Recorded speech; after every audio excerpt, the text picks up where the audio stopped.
이찬수 목사님은 성경은 동성애를 죄로 말하고 있기 때문에 성경의 기준으로 분명하게 가르쳐야 한다고 강조했군요. 또한 이찬수 목사님은 저는 동성애적 성향이 타고난 것이 아니라고 믿는 사람이다. 이에 대해 생각이 다른 사람들이 비난해도 어쩔 수 없다며 이것은 제 신앙 고백이기 때문이라고 단언했습니다. 7분가량 되는 메시지를 들어보시죠. 네, 이런 점에서 제가요 오늘 우리 전 교회적으로 기도 제목 하나를 드리고 싶습니다. 지금 저도 그렇고 많은 분들이 이 차별금지법 문제로 진짜 걱정을 많이 하고 있습니다. 기도하셔야 돼요. 아니 뭐 차별하지 말자는데 이게 뭐가 나쁘냐고. 그렇죠. 그걸 누가 반대합니까? 그런데 이 미국을 가만히 보니까요 이 차별금지법 안에 독소적인 거 몇 개가 들어있는데 이게 엄청난 종교 탄압이 될 위험이 있더라는 거예요. 그래서 이제 이 차별금지법 안에 이 독소 조항들을 이거를 없애지 않으면 안 된다고 기도를 하고 있는 거 아닙니까? 많은 분들이 이것 때문에 수고하고 계세요. 왜? 이제 이게 차별금지법이 이게 다 통과가 되면 이게 자칫 잘못하게 되면은 이제는 설교 시간에 동성애가 죄다 뭐 이런 얘기 꺼내면 이게 실정법을 위반하게 되는 거예요. 이 교회에서 그런 거 함부로 이야기 못 하게 됩니다. 죄에 대하여 설교가 이제 어려워질 때가 오는 거예요. 그렇기 때문에 우리는 이제 하나님께서 언제 침묵해야 될지, 언제 우리가 나서서 소리를 높여야 될지 하나님 뜻을 구해야 됩니다. 이 미국이 실제적으로 이 차별금지법이 얼마나 많은 신앙생활을 위축시키는지 저는 미국 갈 때마다 그 가슴 아픈 이야기를 듣거든요. 이번에 성윤리연구소에서 추천했던 책 우리 자녀 성경적 성교육 시리즈, 이 책을 이제 추천을 했는데요. 이게 미국에서 나온 책을 번역을 하지 않았습니까? 그래서 여러분 이거를 구해서 읽기 전에 부모가 먼저 소화하고 자녀들을 가르쳐야 되는데요. 제가 이 책을 보면서 마음이 아픈 게 뭐냐, 자 4단계라고 할 수 있는 중학생 책에 이런 대목이 나옵니다. 사람들은 게이가 된 것이 자신의 선택이 아니었다고 말해. 어느 정도는 옳은 말이기도 해. 애매하게 지금 표현하고 있죠. 또 이런 내용도 있습니다. 왜 어떤 사람들은 게이가 되었을까? 학자들은 동성애의 명확한 원인에 대해서는 일치된 의견을 보이지 못하지만 유전학과 어린 시절의 환경적 요인들 사이에 복잡한 상호작용이 있었다는 사실에는 대체로 동의해. 이렇게 애매하게 표현했을까요? 저는요 이 차별금지법이 통과된 미국에서 이런 책을 쓸 때 이 보수적인 교단에서 만든 책이거든요. 이렇게 애매하게 표현하지 않으면 안 되는 그 고충이 너무 와닿는 겁니다.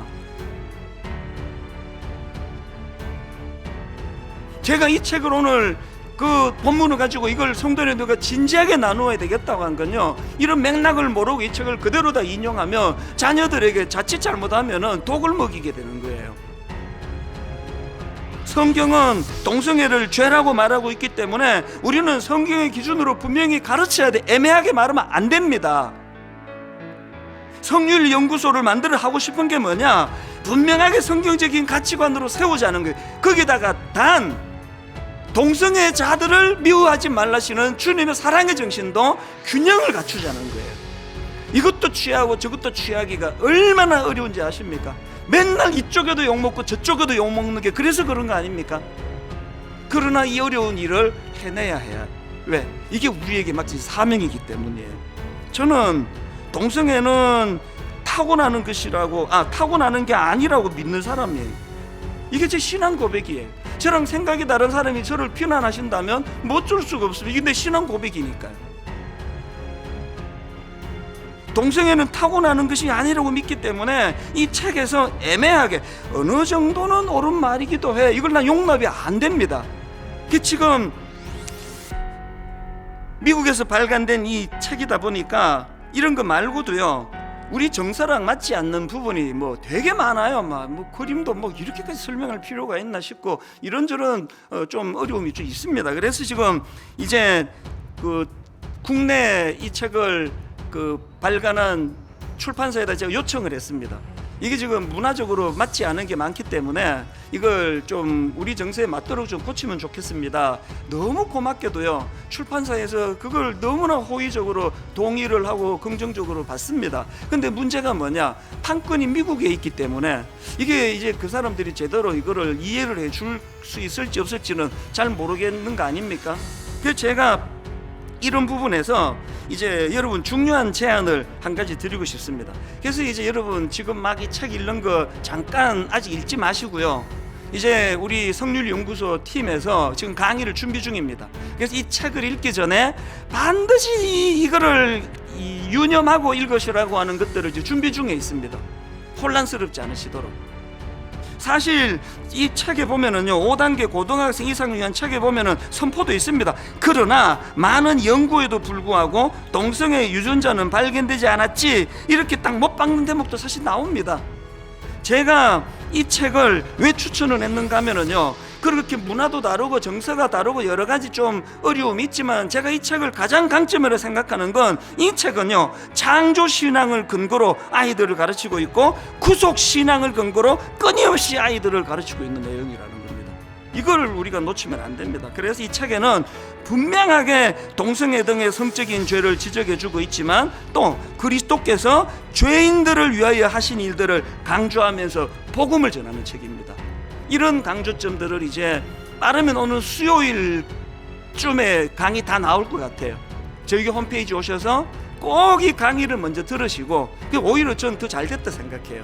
그래서 이제 이 책에서 미국적인 정서 이런 것 때문에 또 그 차별금지법 이런 것 때문에 어떤 부분이 우리가 주의해야 되고 어떤 건 받아야 되고 이것들을 같이 공부하면서 그렇게 해나가야 된다는 겁니다. 제가 지금 뭘 강조하고 있는가 하면, 너무나 어려운 시대에 우리는 고침받은 나병 환자로 산다는 그 얘기를 하고 싶은 겁니다. 그래서 우리에게는 늘 하나님 뜻에 민감하고 내 생각 말고 하나님이 이 어려운 시대에 뭘 원하시는가, 뭘 우리에게 요구하시는가. 교회들이 이런 책 왜 안 낼까요? 내면은 이게 논란에 빠지거든요. 다른 교회에서 안 낼 땐 이유가 있는 거 아닙니까? 우리가 왜 냈을까요? 논란이 뻔하게 일어날 줄 아는데 그래도 해야 된다는 겁니다. 그래도 이 시간 아이들을 분별할 수 있도록 가르치는 시도를 끊임없이 해야 된다는 사실입니다. 이게 고침받은 나병 환자로서의 사명이고 도리라고 생각을 합니다. 천명합니다. 그러나 우리 교회는 좌로나 우로나 치우치지 않는, 성경이 말하는 죄에 대해서는 죄라고 선언하고 그럼에도 불구하고 사람은 미워하지 않는 너무너무 어려운 두 마리 토끼를 다 잡아내기를 원합니다.